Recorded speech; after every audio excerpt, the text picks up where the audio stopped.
Escola ruim, eu acho que é tão mais fácil pensar o que seria uma escola boa, né? Escola ruim é onde as pessoas, os alunos, independente da faixa etária, entram, circulam pela escola, se formam, quando se formam, e a escola não deixa nenhuma impressão para a pessoa. Nenhum aprendizado. Não se estabeleceu nenhum tipo de conexão. Nesse sentido, para mim, uma escola ruim quando ela não atinge o indivíduo. Eu acho que a gente pode pensar assim, que uma escola que não tem infraestrutura e condições materiais mínimas, né, para atender um número grande de estudantes que circula por ela, não pode ser considerada uma escola boa. Situações do tipo, o banheiro, falta água, não tem papel higiênico, a biblioteca não existe, não tem quadra de esportes, ou se tem a quadra de esportes, ela está cheia de buraco e aí inclusive inseguro praticar esportes lá. A escola, ela, num certo sentido, ela representa a própria sociedade. Ela pode ser uma espécie de microcosmos aí, em que a gente pode tentar lutar contra os preconceitos, como a gente luta contra os preconceitos fora da escola, do ambiente escolar, mas a escola ela reproduz as violências e os preconceitos do mundo de fora tanto quanto no mundo, na sociedade, no mundo não infantil, no mundo não escolar.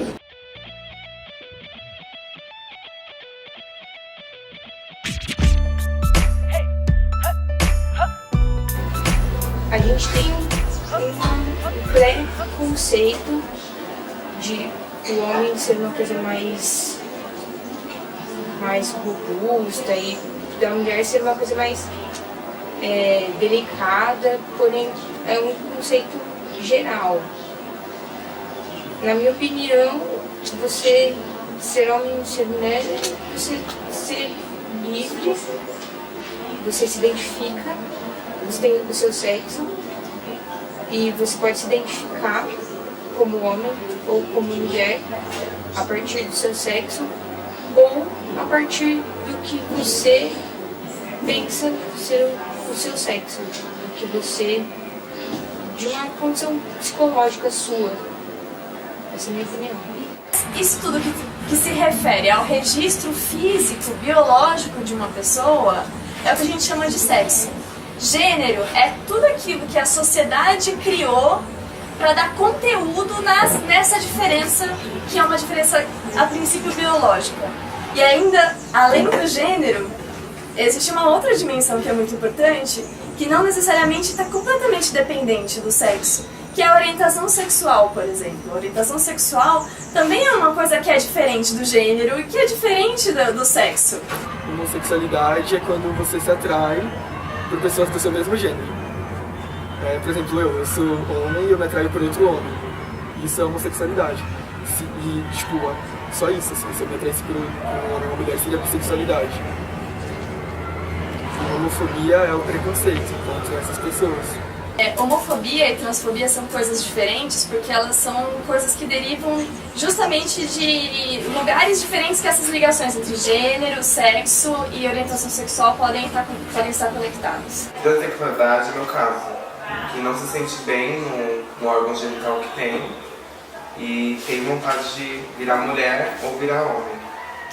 Agora, a pessoa que nasce com um determinado registro biológico, com um determinado órgão sexual, por exemplo, nasceu com uma vagina, só que a pessoa não se reconhece, não tem a identidade de gênero de mulher, ela se olha no espelho e fala, eu não sou mulher, eu sou homem, na minha cabeça eu sou homem. Essa pessoa é uma pessoa transexual, é quando o sexo e o gênero dela não combinam. Então ela sofre um outro tipo de discriminação, que tem a ver com a identidade de gênero dela, não com a orientação sexual dela. Isso é a transfobia. Na minha época de escola, eu sempre sofri transfobia, homofobia no caso, né? E nunca, sempre corri atrás. Fui na diretoria, nunca resolvia nada. Sempre me deixavam lá na diretoria, também não iam me buscar, mas nunca recorrer atrás de saber o que estava acontecendo comigo. Pra eles fechavam os olhos. Muitas professoras, às vezes, não fazem isso nem por maldade, mas é por falta de conhecimento. Às vezes elas nem sabem, a professora às vezes nem sabe qual é a diferença entre um gay e uma travesti. Ela não sabe exatamente por que é diferente uma coisa da outra. Às vezes falta um pouco mais pra gente oferecer às professoras, um pouco mais de conhecimento e de sensibilizar que não é porque uma pessoa é uma travesti ou é uma transexual que ela é menos aluna. Ou que ela não tem o direito de aprender como todos os outros alunos ali também têm. Mas na nossa sociedade, essa diferença se transformou numa hierarquia também. Ou seja, na nossa sociedade também se transformou numa desigualdade. Quando a gente fala em diferença de gênero, a gente está falando sobre aquilo que é a base de uma desigualdade social. Quando a gente pensa, por exemplo, assim, o fato de um homem não ter medo de andar na rua à noite sem camisa, mas uma mulher tem muito medo de andar na rua à noite com uma mini saia. Ou, por exemplo, o fato das mulheres ocuparem os mesmos postos de trabalho que os homens e receber salário 30% menores. Ou ainda, por exemplo, o IBGE acabou de lançar as análises de gênero no censo de 2010. E, por exemplo, é assustador você ver que um homem branco, em média, ganha R$ 2.080 de salário e uma mulher negra ganha R$ 700 por mês. Existe uma diferença, inclusive quando essa diferença se junta com outras desigualdades sociais, você potencializa e vulnerabiliza ainda mais essas pessoas. A gente sabe quando isso acontece. Eu já sei que eu perdi vagas de emprego por ser negra, por ser a única negra assim, candidata, por vários outros motivos. Quando faz pouco tempo que eu fiz a transição no meu cabelo para ser cabelo conhecido como Black Power, então, sofri muito mais preconceito em relação ao meu serviço. Eu trabalhava num banco, então cheguei com esse cabelo lá, foi complicado, as pessoas, perguntavam, faziam piadinhas, até hoje tem isso ainda. Aconteceu uma coisa muito racista comigo, que foi na quarta série, assim, eu achei que aconteceu alguma coisa, mas não aconteceu nada. Tacaram um branquinho no meu cabelo, escorreu assim na minha cara, e eu fiquei muito mal, comecei a chorar, fui na diretoria. Aí a diretora falou assim, mas o que você fez pra acontecer isso? Aí eu falei assim, não fiz nada, só foi isso mesmo. Não, mas quando dois não quer, quer dizer, quando um não quer, dois não brigam. E aí ficou por isso, ela falou que eu tinha feito alguma coisa pra merecer o branquinho na minha cara. Mas eu até não tinha feito nada. Acho que minha maior dificuldade foi diferente em casa mesmo, foi em casa. Em casa eu cresci, minha família é evangélica, então eu cresci com a ideia que o que eu sentia era errado. Eu nunca contei pra minha mãe, mãe, mas eu sinto isso. Mas ela sempre deixou bem claro a opinião dela, que se um dia eu virasse, eu acho que ninguém vira, se um dia eu virasse, eu ia pro inferno, essas coisas. Aí eu sempre cresci com essa ideia de que o que eu sentia era errado, aí eu ia pra igreja. Eu fui pra igreja dos 7 aos 15 anos e meio que pedindo pra Deus pra me fazer normal, isso é meio triste. Aí meio que dei conta que eu sou normal e isso não ia mudar. Então, se as pessoas acham que eu vou pro inferno porque eu escolhi ser gay, então não tem o que fazer, não posso escolher ser. Julgam muito pela aparência, julgam muito. As pessoas que se incomodam com a sua presença. que acham ruim se você sentar do lado dele. No meu caso, quando percebem que eu sou homem, tem pessoas que não sentam do meu lado no ônibus. Parece que eu sou uma pessoa doente. Tipo, não sentam do meu lado, não passam perto de mim. Se eu olhar, já acho que eu tô olhando porque eu quero ficar, ou porque eu sou assim, já acho que eu quero ter algum tipo de relação.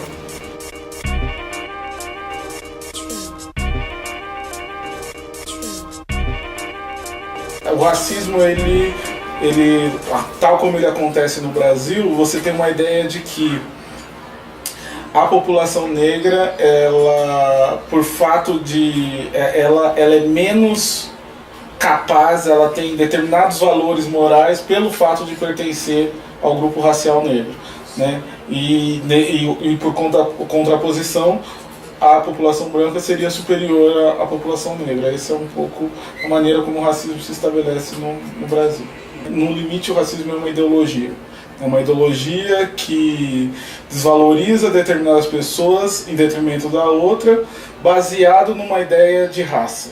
Quem decide como vai ser a escola, o que vai estar na escola, é geralmente pensado a despeito do que pensam os jovens, do que pensam os professores, do que pensa a coordenadora pedagógica, do que pensa a diretora, muitas vezes, né?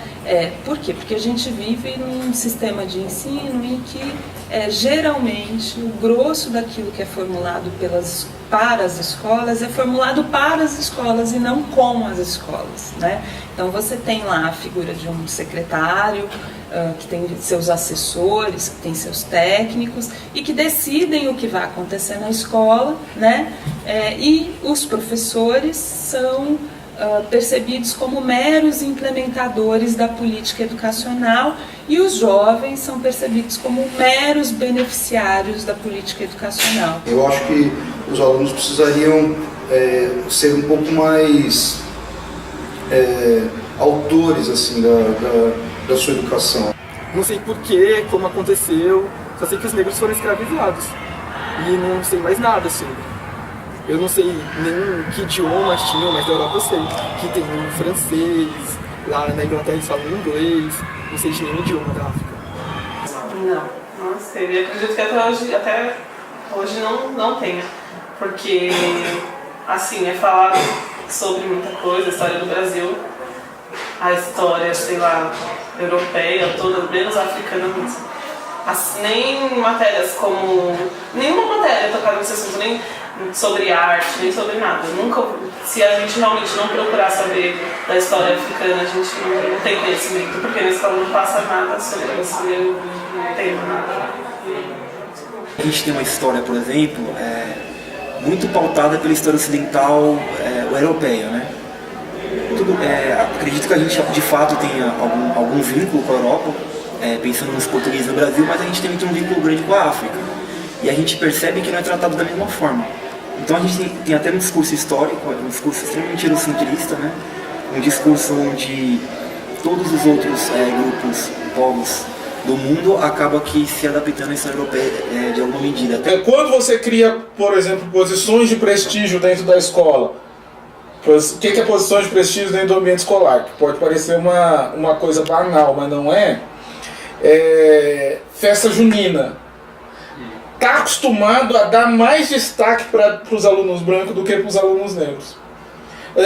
Todo um contexto que, muito menos de discriminação explícita, mas de que tipo de expectativa você cria com relação a diferentes alunos que estão no ambiente escolar.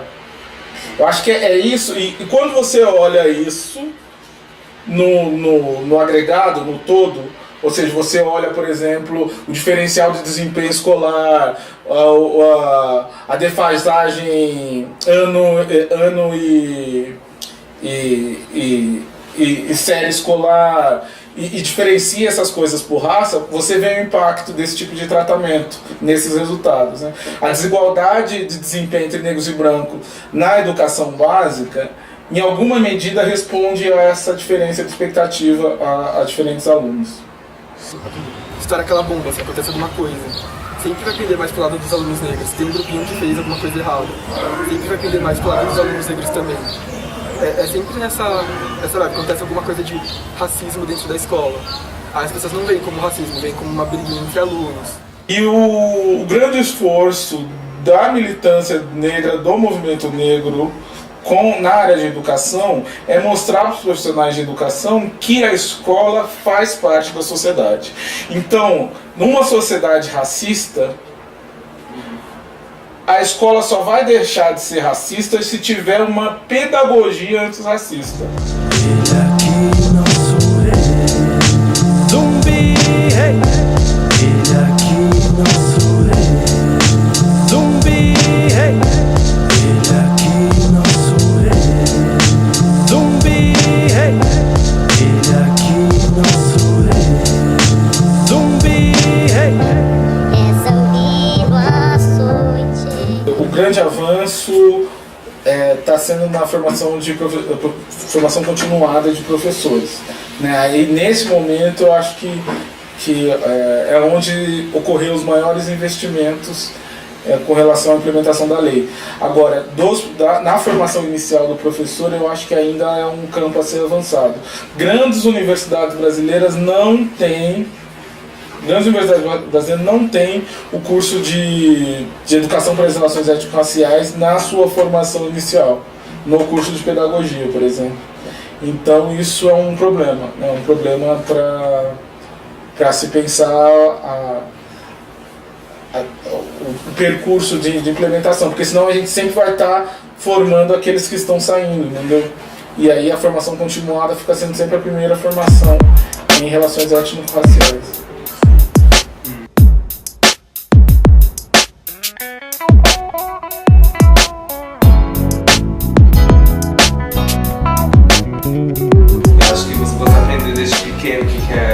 Homossexualidade, você nasce sem um preconceito, você vai entender da coisa, tipo, não vai julgar as pessoas sem saber. Se a gente for pensar, a escola é um espaço em que pessoas de diferentes gerações se encontram, pessoas com histórias e experiências muito diversas se encontram, pessoas que têm origem social distinta se encontram, pessoas que têm histórias diferentes se encontram. Então, sendo a escola um espaço tão heterogêneo, de idade, de cor, de sexo, de histórias, de experiências e tal, para mim me parece muito difícil que uma instituição que não promova diálogo entre esse diferente seja uma boa escola, né?